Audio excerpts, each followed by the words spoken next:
Assalamualaikum warahmatullahi wabarakatuh. Halo teman-teman dimanapun kalian berada yang iseng lihat video saya. Perkenalkan, saya Firman Wijaya, mahasiswa Fakultas Hukum, Program Studi Ilmu Hukum, Universitas Nahdlatul Ulama Indonesia. Saya bertepatan di kampus B atau kampus 2 Universitas Nahdlatul Ulama Indonesia. Baik, pada kesempatan kali ini saya mendapatkan tugas ujian akhir semester dari dosen pengampu saya dalam mata kuliah Hukum Konstitusional Dr. Mukhtar Said SHMH. Mungkin kita nanti bilangnya panggil Gus aja kali ya enaknya, karena kan kita udah keseringan nih mahasiswa Universitas Nahdlatul Ulama ini manggil dosen kami Pak Mukhtar Said ini dengan panggilan Gus, meskipun dosen kami tidak suka sebenarnya, tapi kata dosen kami ya nggak apa-apa lah, udah kebiasaan gitu. Emang suka bercanda orangnya, suka. Baik, pada kesempatan kali ini Gus Said, dosen kami dalam hukum konstitusi, meminta kami untuk melakukan sebuah analisis yang kemudian dibuat resum ringkasan dari putusan Mahkamah Konstitusi. Hal ini mungkin tidak bisa dinyatakan sebagai anotasi ya, karena anotasi mungkin butuh analisis yang lebih krisis dibandingkan apa yang kami lakukan gitu. Namun pada hal ini kami menganalisis, membuat resum untuk putusan Mahkamah Konstitusi yang telah dikeluarkan oleh Mahkamah Konstitusi. Nah, pada putusan kali ini mungkin akan sedikit membahas tentang isu panas yang terjadi hari ini di Indonesia. Seperti yang kita ketahui, di Indonesia sendiri sering terjadi konflik-konflik terhadap masyarakat adat. Karena di mana masyarakat adat hidup itu selalu berdampingan dengan hutan. Dan hutan itu seringkali kita harus seringkali berkenaan dengan isu-isu nasional, karena hutan sebagai sumber daya alam yang memang dilindungi oleh negara, sehingga ada Undang-Undang Nomor 18 Tahun 2013 tentang pencegahan dan pemberantasan perusakan hutan. Nah, dalam analisis saya kali ini saya akan menganalisis tentang putusan Mahkamah Konstitusi nomor 181 garis miring PUU garis datal 22 Romawi garis miring 2024 tentang pengujian Undang-Undang nomor 6 tahun 2023 tentang penetapan peraturan pemerintah pengganti undang-undang atau Perpu nomor 2 tahun 2022 tentang Cipta Kerja menjadi undang-undang, yang mana undang-undang ini telah mengubah Undang-Undang Nomor 18 Tahun 2013 tentang pencegahan dan pemberantasan perusakan hutan. Pada kesempatan kali ini saya akan menjelaskan mengapa Mahkamah Konstitusi dapat mengeluarkan putusan yang mengabulkan permohonan pemohon sebagian. Dalam putusan Mahkamah Konstitusi nomor 181 garis miring PUU garis miring 22 Romawi tahun 2024, para pemohon atau pemohon di sini pemohon yaitu sebuah perkumpulan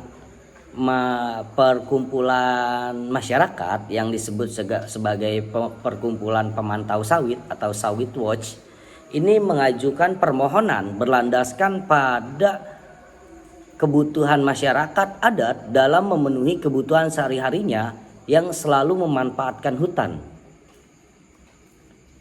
Bagi undang-undang, bagi hukum, pemanfaatan hutan itu dapat menimbulkan sebuah kerusakan, yang mana kerusakan tersebut itu dapat dipidana atau diberantas. Hukum di Indonesia itu tidak membolehkan perusakan hutan. Bahkan ada undang-undangnya tersendiri tentang perusakan hutan. Namun pada dasarnya masyarakat adat yang memang lingkupnya di sekitaran hutan.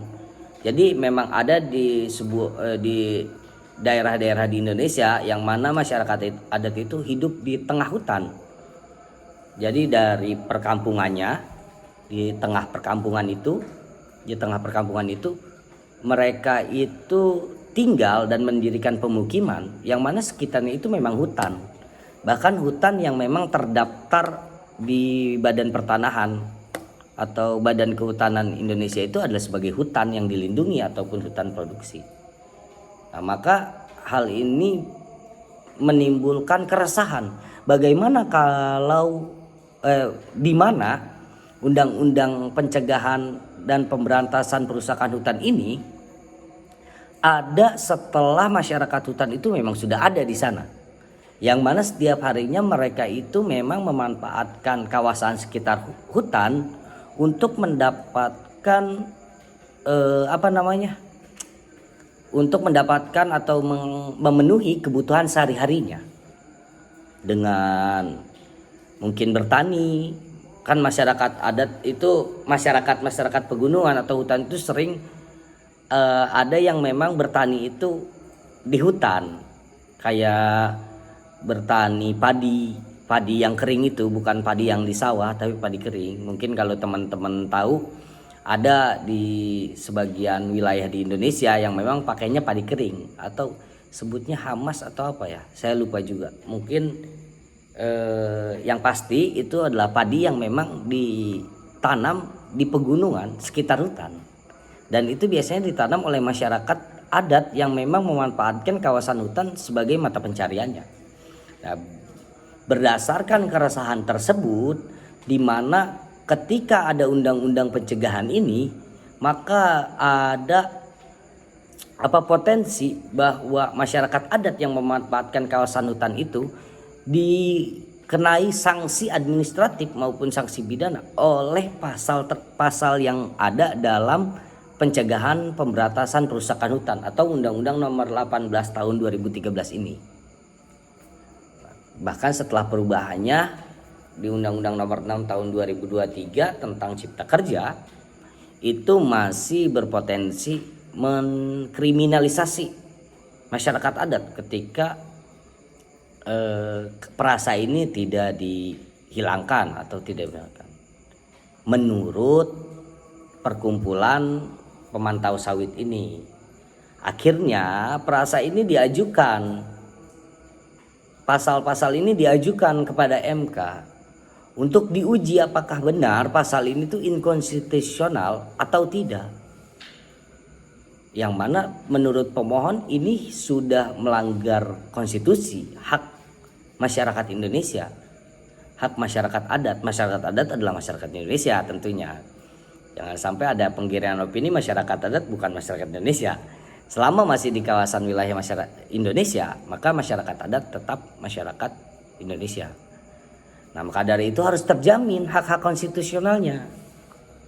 Nah, pada pokok permasalahannya, pemohon memohonkan pasal 12 ayat 2 huruf A sepanjang kata dikecualikan dan sepanjang perasa dan terdaftar dalam kebijakan penataan kawasan hutan. Sebagaimana bunyi pasal 12A huruf A, pengenaan sanksi administratif sebagaimana dimaksud pada ayat 1 dikecualikan terhadap orang atau kelompok masyarakat yang bertempat tinggal di dalam dan atau di sekitar kawasan hutan paling singkat 5 tahun secara terus-menerus dan terdaftar dalam kebijakan penataan kawasan hutan. Pemohon juga memohonkan pasal 17 ayat A 17A ayat 2 huruf A sepanjang kata dikecualikan dan sepanjang perasa dan terdaftar dalam kebijakan penataan kawasan hutan, yang mana bunyinya tidak lain sebagai berikut. Pengenaan sanksi administratif sebagaimana dimaksud pada ayat 1 dikecualikan terhadap orang perseorangan atau kelompok masyarakat yang bertempat tinggal di dalam dan atau di sekitar kawasan hutan paling singkat 5 tahun secara terus-menerus dan terdaftar dalam kebijakan penataan kawasan hutan. Dan pada pasal dan kemudian pemohon juga menguji pada pasal 110B ayat 1 sepanjang perasa kegiatan lain. Bunyi pasal 110B ayat 1 ini yaitu berbunyi setiap orang yang melakukan pelanggaran sebagaimana dimaksud dalam pasal 17 ayat 1 huruf B, huruf C dan atau huruf E dan atau pasal 17 ayat 2 huruf B, huruf C dan atau huruf E atau kegiatan lain di kawasan hutan tanpa memiliki perizinan berusaha yang dilakukan sebelum tanggal 2 November 2020 dikenai sanksi administratif berupa penghentian sementara kegiatan berusaha, B. Pembayaran denda administratif dan atau C. Paksaan pemerintah. Undang-undang tersebut, pasal-pasal tersebut merupakan Undang-Undang Nomor 8 Tahun 2013 tentang pencegahan dan pemberantasan perusakan hutan sebagaimana telah diubah dalam paragraf 4 pasal 37 angka 20 Undang-Undang Nomor 6 Tahun 2023 tentang penetapan peraturan pemerintah pengganti undang-undang atau Perpu Nomor 2 Tahun 2022 tentang Cipta Kerja. Dinyatakan oleh pemohon bertentangan dengan pasal 28I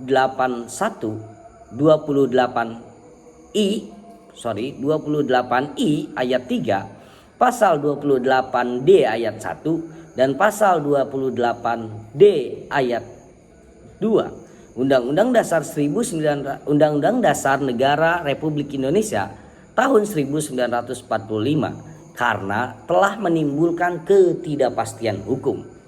Selain itu, para pemohon juga menguji pasal 18 ayat 2 sepanjang perasa paling singkat 5 tahun secara terus-menerus dengan luasan paling banyak 5 hektar. Dalam Undang-Undang Nomor 18 Tahun 2013 tentang pencegahan dan pemberantasan perusakan hutan sebagaimana telah diubah dalam paragraf 4 pasal 37 angka 20 Undang-Undang Nomor 6 Tahun 2023 tentang penetapan peraturan pengganti undang-undang atau Perpu Nomor 22 Tahun 2022 tentang Cipta Kerja itu inkonstitusional dengan pasal 28I ayat 3 dan pasal 33 ayat 3 Undang-Undang Negara Republik Indonesia tahun 1945 sepanjang tidak dimaknai, tidak berlaku bagi orang perseorangan yang telah menguasai dan atau memiliki dan mempergunakan tanahnya sebelum penetapan kawasan hutan. Bunyi pasal 100B ayat 2. Dalam pelanggaran sebagaimana dimaksud pada ayat 1 dilakukan oleh orang perorangan. Bunyi pasal 110 ya maksudnya. Ada kesalahan saya. 110 ayat 2. Dalam pelanggaran sebagaimana dimaksud ayat 1 dilakukan oleh orang perseorangan yang bertempat tinggal di dalam dan atau di sekitar kawasan hutan paling sedikit 5 tahun secara terus-menerus dengan luasan paling banyak 5 hektar dikecualikan dari sanksi administratif dan diselesaikan melalui penataan hutan. Dalam hal ini tentunya kita perlu mengetahui sebelum kita masuk kepada pokok permasalahan yang tadi setelah saya sebutkan, kita perlu mengetahui apakah masyarakat perkumpulan pemantau sawit ini atau sawit watch ini itu memiliki kedudukan hukum atau legal standing dari apa yang telah dimohonkan atau pasal aqua tersebut. Nah, pertimbangan hukum yang dilakukan oleh Mahkamah Konstitusi dalam mempertimbangkan legal standing pemohon berdasarkan uraian yang dijelaskan oleh pemohon. Menurut Mahkamah, permohonan izin dapat menjelaskan kualifikasinya. Pemohon telah dapat menjelaskan kualifikasinya. Jadi Mahkamah menilai bahwa pemohon ini sudah selesai, sudah jelas dalam menjelaskan kedudukannya sebagai perkumpulan pemantau sawit yang berkomitmen untuk menjangkau kedaulatan rakyat dalam pengelolaan sumber daya alam, khususnya perkebunan sawit rakyat dan di kehutanan.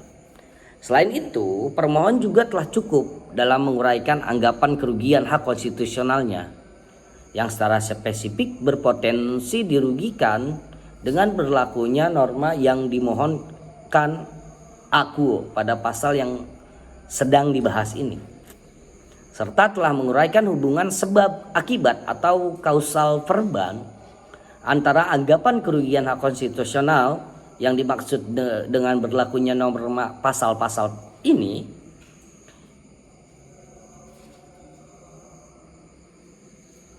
karena pemohon tidak berpihak pada kelompok karena pasal-pasal tersebut dianggap tidak berpihak pada kelompok rentan di perkebunan sawit dan menimbulkan ketidakadilan bagi perkebunan sawit skala kecil, serta menghalangi upaya transformasi perkebunan sawit berkelanjutan yang bebas dari deforestasi. Oleh karena itu, Mahkamah berpendapat bahwa pemohon telah memiliki kedudukan hukum untuk bertindak sebagai pemohon dalam permohonan yang akan dibahas ini. Bahwa pemohon memang sebagai perkumpulan yang memperjuangkan kedaulatan rakyat dalam mengelola sumber daya alam, khususnya di kehutanan terhadap sawit, terhadap perkebunan sawit rakyat. Maka dengan demikian sudah jelas pertimbangan mahkamah tentang kedudukan hukum pemohon itu dianggap bahwa pemohon memang memiliki kerugian atas berlakunya pasal-pasal ini. Maka setelah itu mahkamah mulai mempertimbangkan substansi atau isi dari pokok permohonan yang dimohonkan oleh pemohon yang mana telah saya sebutkan tadi. Dalam menjawab dalil pemohon, mahkamah mengatakan pemohon yang mempersoalkan kata dikecualikan dan terdaftar dalam kebijakan penataan kawasan hutan dalam norma 12A ayat 2 Undang-Undang AKUO yang menurut pemohon itu bertentangan dengan pasal 28I ayat 3 Undang-Undang Negara Republik Indonesia tahun 1945, mahkamah mempertimbangkan bahwa dalam rangka pengalokasian dan pendistribusian sumber-sumber kehidupan bangsa untuk kesejahteraan, termasuk di dalamnya sumber daya alam seperti hutan, terdapat hal penting yang fundamental, yakni penguasaan negara. Dalam hal penguasaan negara, menurut mahkamah ada 3 penguasaan negara, aspek penguasaan negara. Yang pertama yaitu penguasaan negara terhadap cabang produksi yang penting bagi negara dan yang menguasai hajat hidup orang banyak. Yang kedua adalah penguasaan terhadap bumi dan air dan kekayaan alam yang terkandung di dalamnya. Dan yang ketiga adalah penguasaan negara terhadap sumber daya tersebut. Termasuk di dalamnya sumber daya alam dimaksudkan supaya negara dapat mengatur dalam rangka pengelolaan terhadap sumber daya kehidupan tersebut untuk sebesar-besarnya kemakmuran rakyat. Bagi rakyat secara individual maupun rakyat yang sebagai anggota masyarakat hukum adat. Maka penguasaan negara terhadap sumber daya alam itu harus mengedepankan kemakmuran rakyat, baik itu secara individual maupun rakyat yang menjadi anggota dari masyarakat adat.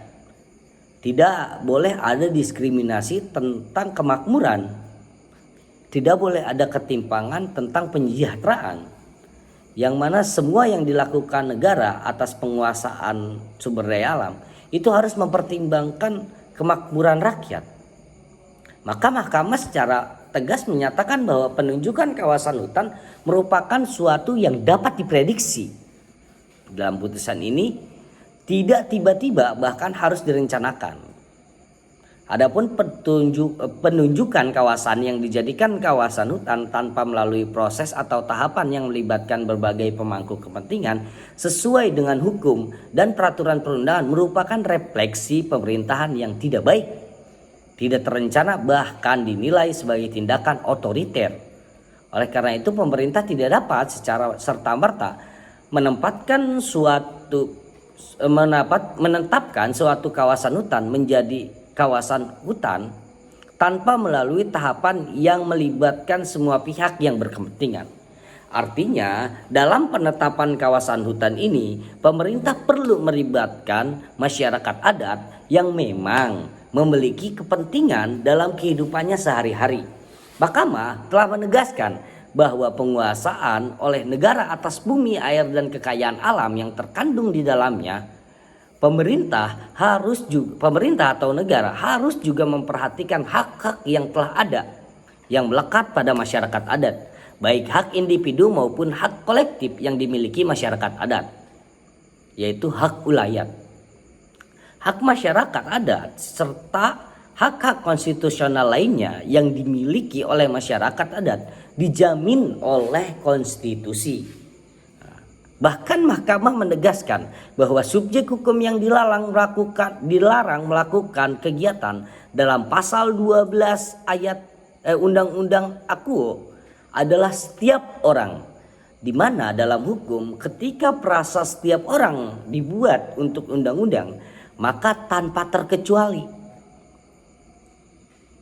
tanpa memandang gender, tanpa memandang kecil besar, dewasa atau tidak, yang pasti cakap hukum. Semua orang yang memang sudah bisa dikenakan hukum, aspek hukum, setiap orang pokoknya tanpa dikecualikan itu bisa terkena, termasuk masyarakat adat. Yang mana maksudnya adalah orang perseorangan atau korporasi yang melakukan perbuatan pengerusakan terorganisir.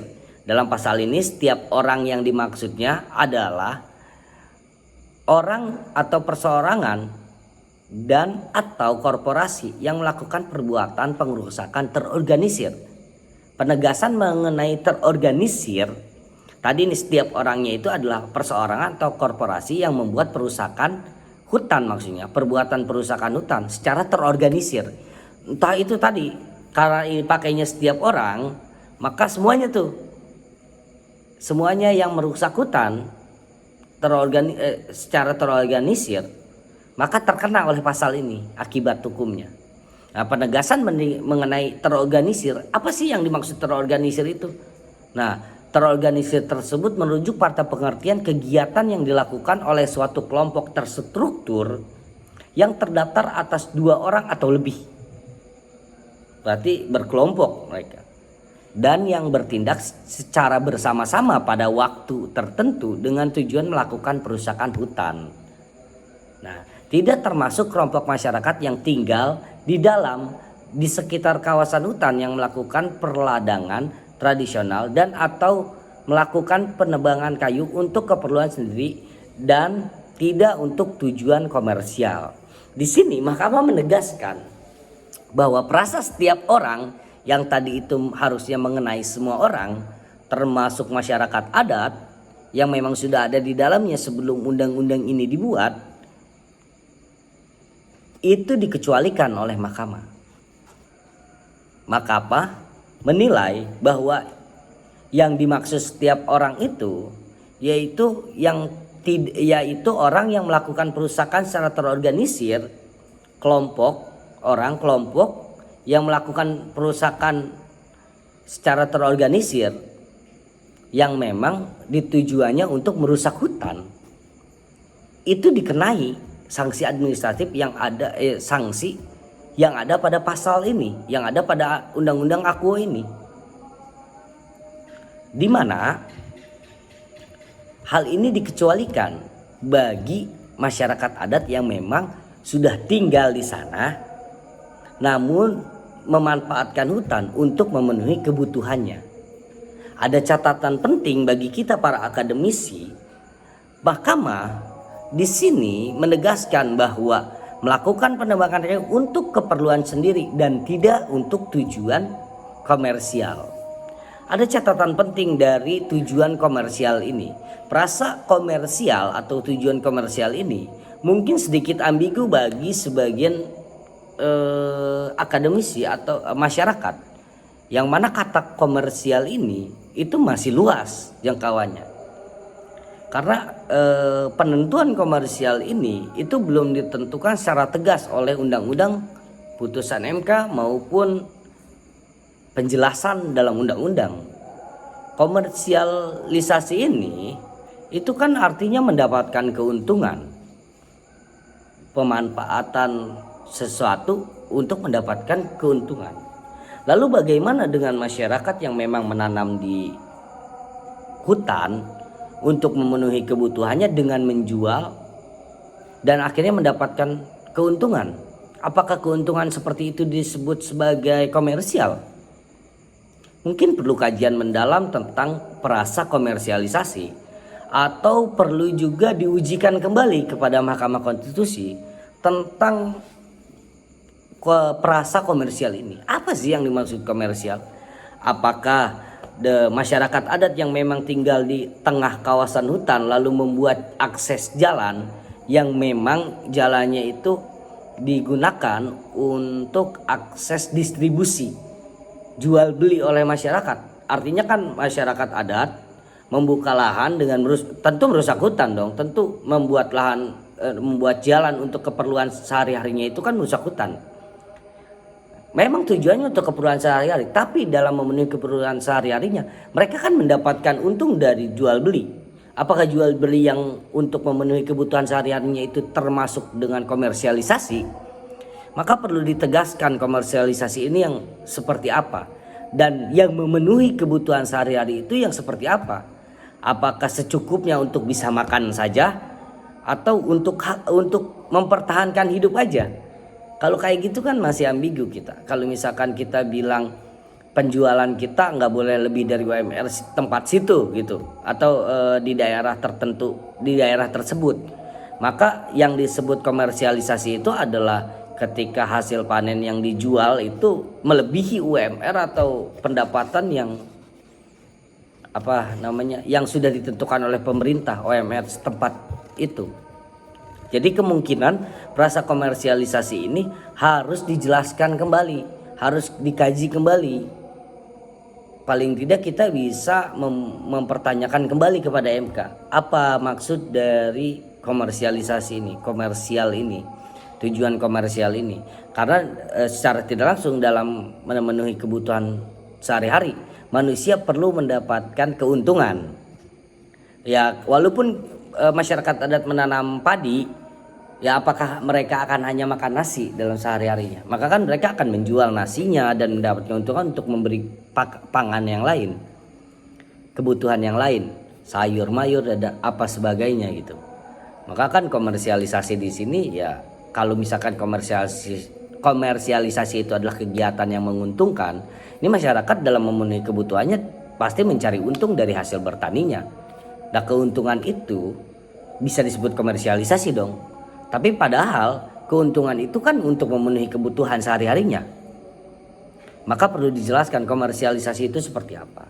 Atau dibatasi, misalkan yang keuntungan yang disebut dalam komersialisasi ini adalah keuntungan yang melebihi batas upah minimum regional di sana, upah minimum di tempat itu gitu. Misalkan di Bogor ya, di Bogor itu kan UMR 5.100.000 sekarang itu di 2026 ini. Maka masyarakat hukum adat, misalkan kalau masih ada ini ya, masyarakat adat di Bogor yang di tengah hutan itu boleh memanfaatkan sekitar hutan itu dengan menjual hasil bertanamnya, hasil penanamannya itu, namun tidak boleh melebihi, keuntungannya tidak boleh melebihi batas upah minimum di daerah ini, di Bogor gitu. Itu bisa jadi, makanya harus ada kepastian di sini komersialisasi ini yang seperti apa. Walaupun disebut jelas, tapi secara tidak langsung komersialisasi ini masih memiliki masih memiliki hal-hal tersirat atau perasa ini masih ambigu sebenarnya bagi masyarakat tuh.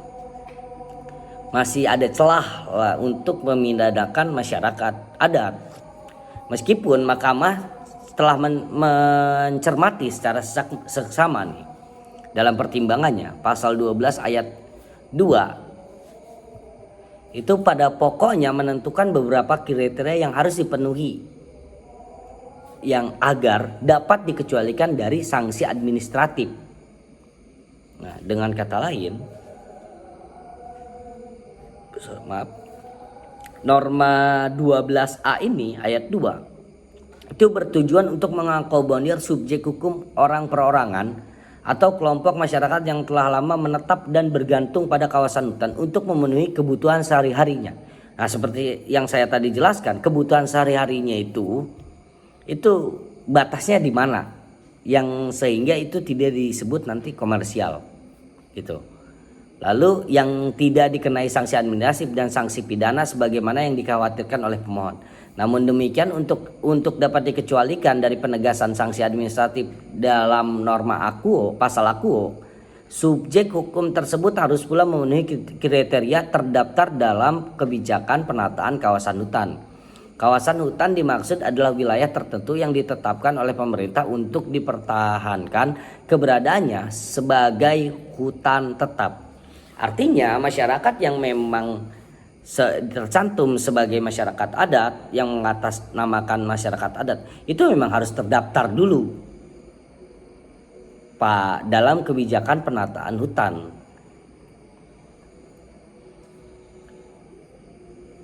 Jadi kawasan hutannya itu memang terdaftar oleh pemerintah bahwa itu sebagai kawasan hutan, lalu orang itu memang tinggal di kawasan itu, maka itu baru bisa dikecualikan. Nah, kurang lebih dalam substansi pasal 17A itu sama pertimbangannya dengan pasal 12. Maka mari kita lanjut melihat pertimbangan mahkamah tentang pasal 110B, yang mana mahkamah mempertimbangkan pasal 110B dan penjelasan pada pasal 110B. Ini berkaitan ya. Jadi pasal 12A, 17A dan 110B ini sebenarnya pasal yang berkaitan, saling mengikat satu sama lain. Yang mana dibatalkan satu pasal maka dapat menyebabkan batal semua pasal. Maksudnya ketika ada pembatalan satu dan yang lainnya tidak dibatalkan, maka akan ada inkonsisten pada undang-undang. Namun makanya harus dibahas semua atau diajukan semua pengujiannya ketika dalam Mahkamah Konstitusi. Nah, dalam pasal 110B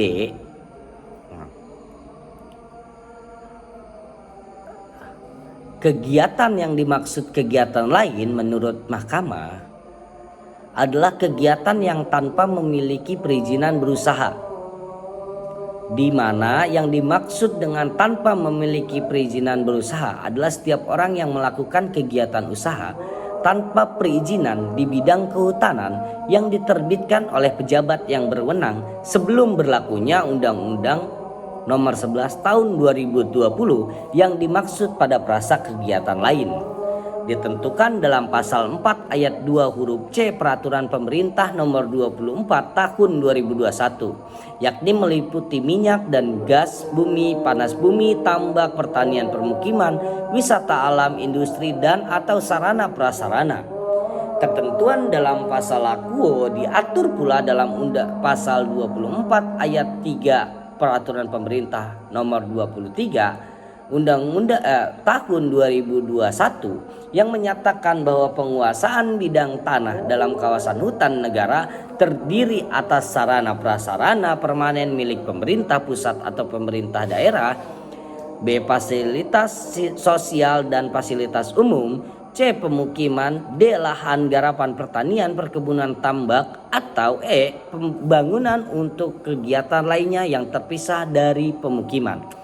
Selain rumusan ketentuan pasal 110B dan frasa kegiatan lain dimaksudkan untuk mendukung kebijakan makro, yakni reforma agraria dan perhutanan sosial, serta menyelesaikan konflik norma. Dengan demikian, penetapan pengaturan lebih lanjut mengenai frasa kegiatan lain merupakan bagian dari desain regulasi yang fleksibel namun terukur, tetap tunduk pada prinsip negara hukum dan asas non-diskriminatif, dan mencerminkan keberpihakan negara pada penyelesaian non-represif terhadap kegiatan masyarakat dan instansi publik yang tidak merusak serta tidak bertentangan dengan konstitusi. Kawan-kawan, mungkin saya jeda sebentar ya karena ada azan. Mungkin setelah azan saya lanjutkan kembali. Baik kawan-kawan, sorry tadi azan dulu, azan kita nggak enak, masa azan ngomong mulu katanya. Azan bukan nggak ngehargain buat katanya. Kita dengerin dulu tadi. Oke ya, kita lanjut ya. Tadi menegas dalam pertimbangannya, Mahkamah dalam mempertimbangkan pasal 110B itu dalam frasa kegiatan lain itu menegaskan bahwa yang dimaksud kegiatan lain itu merupakan bagian dari desain regulasi yang fleksibel namun terukur. Namun hal tersebut harus tetap tunduk pada desain regulasi dan regulasi dan prinsip hukum, prinsip negara hukum, maksudnya Rechtsstaat. Indonesia ini Rechtsstaat kan, Rechtsstaat yaitu negara hukum, dan asas non-diskriminasi atau mencapai keberpihakan negara pada penyelesaian non-represif terhadap kegiatan masyarakat dan instansi publik yang tidak merusak serta tidak bertentangan dengan konstitusi. Mahkamah mempertimbangkan juga, kita bahas pertimbangannya dulu. Mahkamah juga mempertimbangkan tentang pemohon yang mendalilkan frasa paling singkat 5 tahun secara terus-menerus dan dengan luasan paling banyak 5 hektar dalam norma 110B ayat 2-nya. Mahkamah menegaskan kembali bahwa pasal 110B Undang-Undang AKUO itu berlaku untuk mengakomodasi kondisi yang sudah terlanjur terjadi sebelum Undang-Undang nomor 11 2020. Sehingga kedepannya tidak lagi menimbulkan konflik atau dispute yang tidak terselesaikan.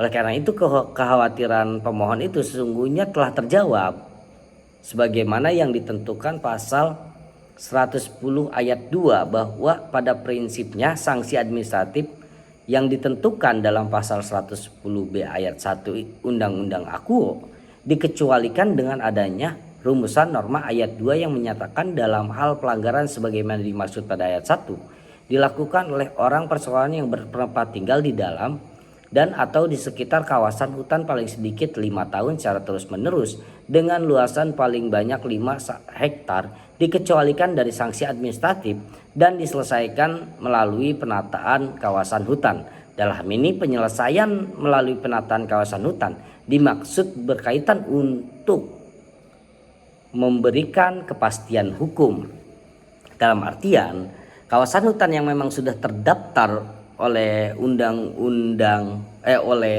pemerintah sebagai kawasan hutan yang ditinggali atau ditempati oleh masyarakat adat, itu pemanfaatannya yang dilakukan oleh masyarakat adat telah dikecualikan oleh undang-undang pada undang-undang pemberantasan dan pencegahan perusakan kawasan hutan ini, yang mana pada pasal 110B ayat 1-nya menyatakan bahwa masyarakat yang memang sudah tinggal 5 tahun, paling sedikit 5 tahun di kawasan hutan, dan paling banyak mereka itu menggarap lahan itu sebanyak 5 hektar, itu tidak dikenai sanksi administratif atau diselesaikan penataan atau dikenai sanksi pidana.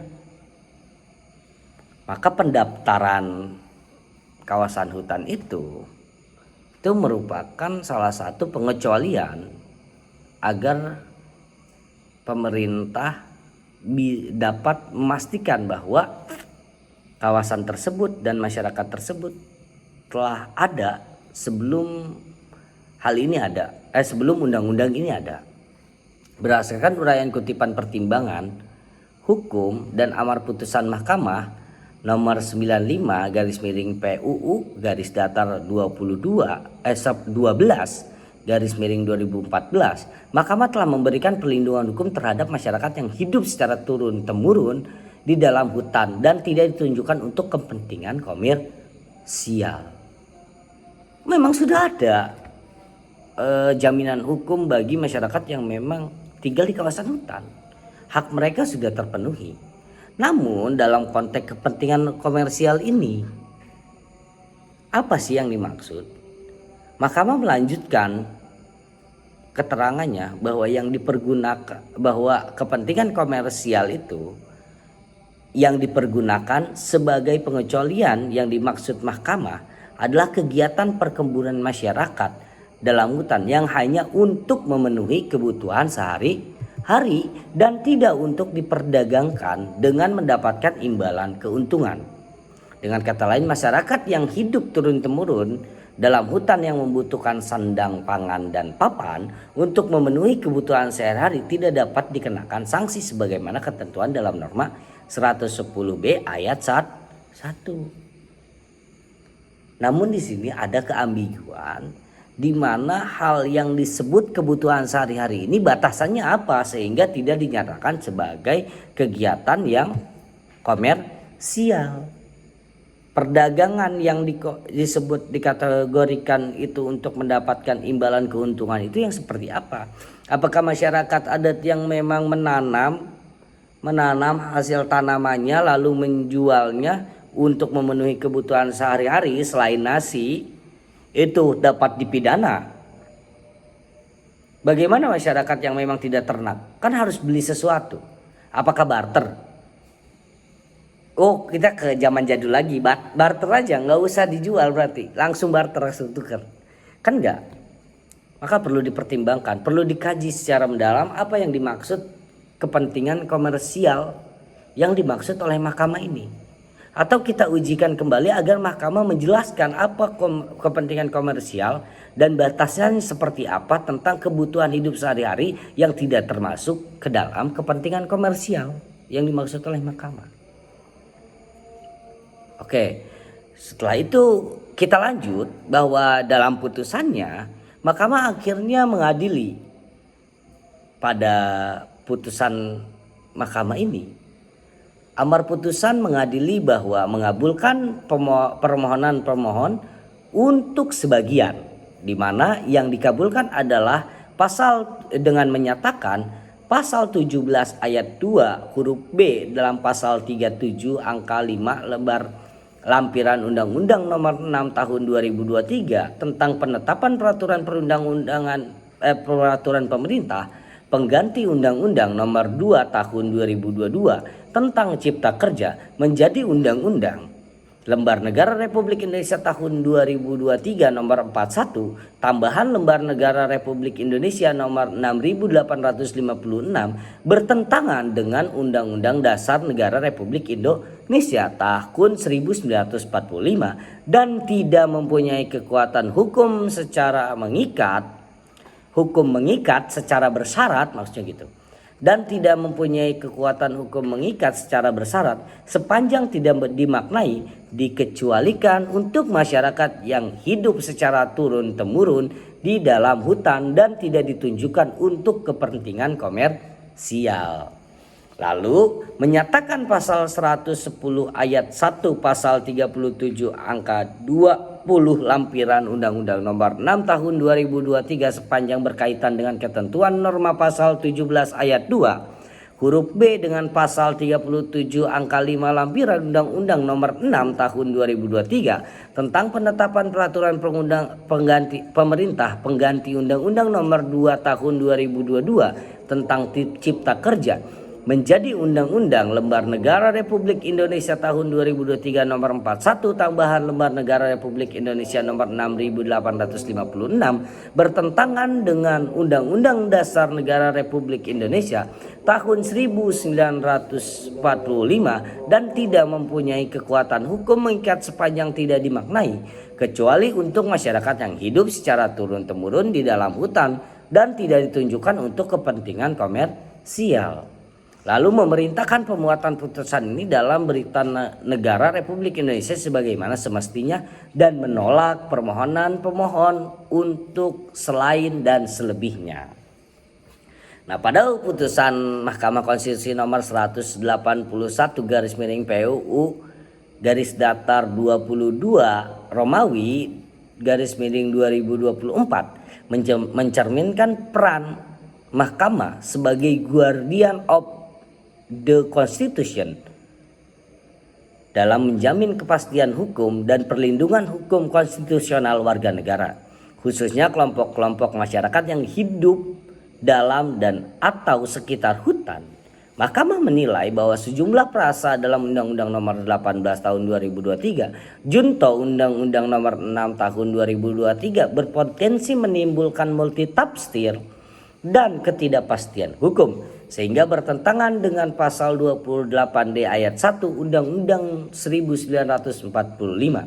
Lalu pendekatan kondisionali unkonstitusional atau konstitusi bersyarat, Mahkamah tidak serta-merta membatalkan norma tetapi memberikan tafsir konstitusional yang bersifat korektif agar norma tersebut tetap berlaku sepanjang dimaknai melindungi masyarakat yang hidup secara turun-temurun di dalam hutan dan tidak untuk kepentingan komersial. Pendekatan ini menunjukkan konsistensi Mahkamah dalam menjaga keseimbangan antara keadilan substantif serta menegaskan bahwa hukum kehutanan tidak boleh diterapkan secara represif terhadap subjek hukum yang seharusnya dilindungi oleh konstitusi. Nah, dalam perspektif filosofis, putusan ini berakar kuat pada nilai keadilan sosial dan prinsip kemanusiaan yang adil dan beradab. Sebagaimana tercermin dalam Pancasila dan pasal 33 ayat 3 Undang-Undang Dasar 1945, penguasaan negara atas tanah, air, dan kekayaan alam tidak dimaknai sebagai dominium absolut, melainkan sebagai public trusteeship yang mengandung kewajiban moral untuk mengelola sumber daya alam demi sebesar-besarnya kemakmuran rakyat.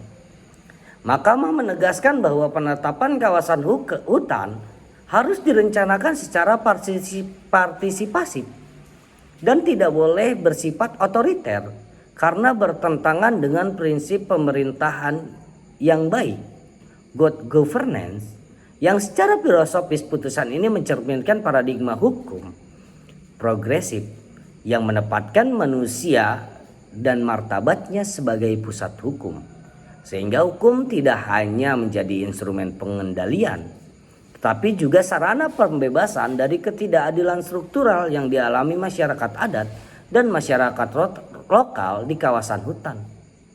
Putusan MK nomor 181 garis miring PUU garis datar 22 Romawi garis miring 2024 merupakan respon terhadap realitas sosial berupa konflik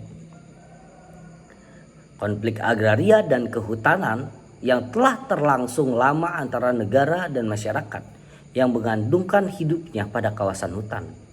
Mahkamah menyadari bahwa penerapan sanksi administratif maupun pidana secara kaku berpotensi memarjinalkan kelompok rentan seperti petani kecil dan masyarakat adat serta memperparah ketimpangan sosial.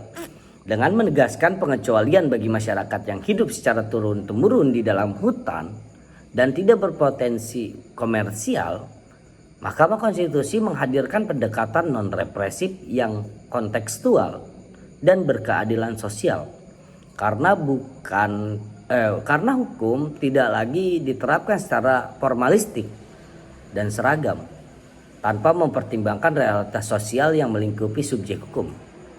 Putusan ini juga memiliki implikasi sosiologis penting dalam mendukung penyelesaian konflik melalui penataan kawasan hutan, reforma agraria, dan perhutanan sosial. Sehingga hukum berfungsi sebagai sarana rekayasa sosial, law as a tool of social engineering, yang mampu menciptakan harmoni antara perlindungan hukum, kepentingan negara, dan keberlangsungan hidup masyarakat. Dengan demikian, putusan ini merupakan putusan yang perlu adanya demi kesejahteraan sosial. Demikian penjelasan pemaparan putusan yang telah saya sampaikan. Semoga analisis ini dapat memberikan pertimbangan-pertimbangan hukum ataupun ide-ide dalam menganalisis konflik-konflik sosial khususnya di masyarakat adat. Mungkin sekian dari saya Firman Wijaya. Terima kasih kawan-kawan yang sudah mendengarkan hingga akhir. Wallahumma muwaffiq ila aqwamit thoriq. Wassalamualaikum warahmatullahi wabarakatuh.